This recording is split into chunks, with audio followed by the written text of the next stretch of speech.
जय श्री राधे कृष्ण। अध्याय 1 श्लोक क्रमांक 36। पापमेवाश्रये दस्मान् हत्वेतानाततायिन् तस्मान्नार्हा वयं हन्तुं धार्तराष्ट्रान् सम्बाधवान् स्वजनं हि कथं हत्वा सुखिनः स्याम माधव।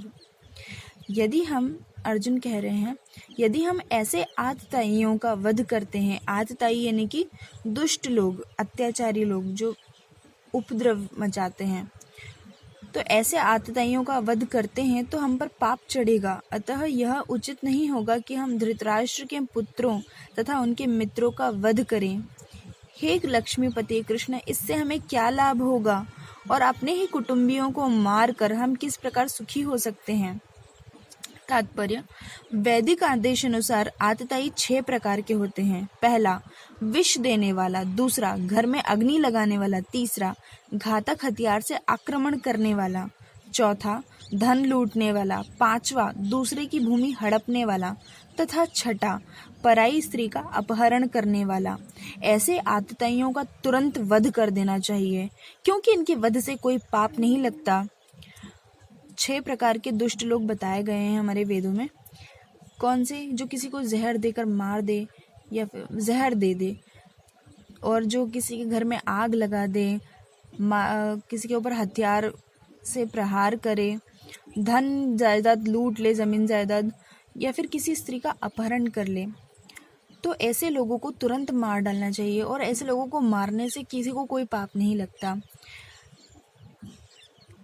आतताइयों का इस तरह वध करना किसी सामान्य व्यक्ति को शोभा दे सकता है, किंतु अर्जुन कोई सामान्य व्यक्ति नहीं है। वह स्वभाव से साधु है, अतः वह उनके साथ साधुवत व्यवहार करना चाहता था, किंतु इस प्रकार का व्यवहार क्षत्रिय के लिए उपयुक्त नहीं है। यद्यपि राज्य के प्रशासन के लिए उत्तरदायी व्यक्ति को साधु प्रकृति का होना चाहिए, किंतु उसे कायर नहीं होना चाहिए।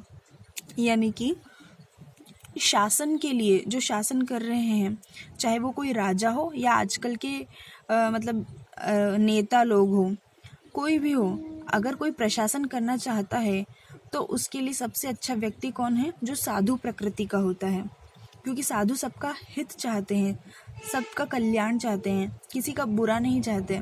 तो इसीलिए अगर कोई शासन करना चाहता है व्यक्ति, तो वो साधु प्रवृत्ति का होना चाहिए। उदाहरणार्थ, भगवान श्री राम इतने साधु थे कि आज भी लोग राम राज्य में रहना चाहते हैं, किंतु उन्होंने कभी कायरता प्रदर्शित नहीं की। रावण आतताई था, क्योंकि वह राम की पत्नी सीता का अपहरण करके ले गया था, किंतु राम ने उसे ऐसा पाठ पढ़ाया जो विश्व इतिहास में बेजोड़ है। अर्जुन के प्रसंग में विशिष्ट प्रकार के आतताइयों से भेंट होती है। ये हैं उसके निजी पितामह, आचार्य, मित्र, पुत्र, पौत्र इत्यादि।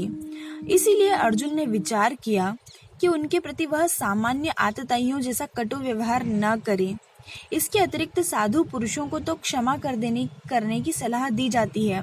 साधु पुरुषों के लिए ऐसे आदेश किसी राजनीतिक आपातकाल से अधिक महत्व रखते हैं। इसीलिए अर्जुन ने विचार किया कि राजनीतिक कारणों से स्वजनों का वध करने की अपेक्षा धर्म तथा सदाचार की दृष्टि से उन्हें क्षमा कर देना श्रेयस्कर होगा। अर्जुन ने क्या विचार किया? उसने सोचा कि राजनीतिक कारण, यानी कि मुझे राज्य चाहिए, और ऐसी राजनीतिक कारणों के लिए मैं अगर अपने स्वजनों, अपने सगे संबंधियों, उनके मित्रों का वध करता हूँ, तो ये धर्म और सदाचार यानी कि अच्छे आचरण वगैरह की दृष्टि से उन्हें क्षमा कर देना अच्छा होगा। ये अच्छी बात है कि उन्हें क्षमा कर दी जाए। अतः क्षणिक शारीरिक सुख के लिए इस तरह वध करना लाभप्रद नहीं होगा। यानी कि सिर्फ जो थोड़े टाइम के लिए मैं सुखी होने के लिए, जो थोड़े समय के लिए मुझे सुख मिलेगा, उसके लिए मैं अपनों का वध कर दूं, ये तो सही बात नहीं है। अंततः जब सारा राज्य तथा उससे प्राप्त सुख स्थायी नहीं है, तो फिर अपने स्वजनों को मार कर वह अपने ही जीवन तथा शाश्वत मुक्ति को संकट में क्यों डाले? अर्जुन द्वारा कृष्ण को माधव तथा अथवा लक्ष्मीपति के रूप में संबोधित करना भी सार्थक है। वह लक्ष्मीपति श्री कृष्ण को यह बताना चाह रहा था कि वे उसे ऐसा काम करने के लिए प्रेरित न करे जिससे अनिष्ट हो, यानी कि जिससे अहित अमंगल हो, बुरा हो, किंतु श्री कृष्ण कभी भी किसी का अनिष्ट नहीं चाहते और भक्तों का तो कदापि नहीं। जय श्री राधे कृष्ण।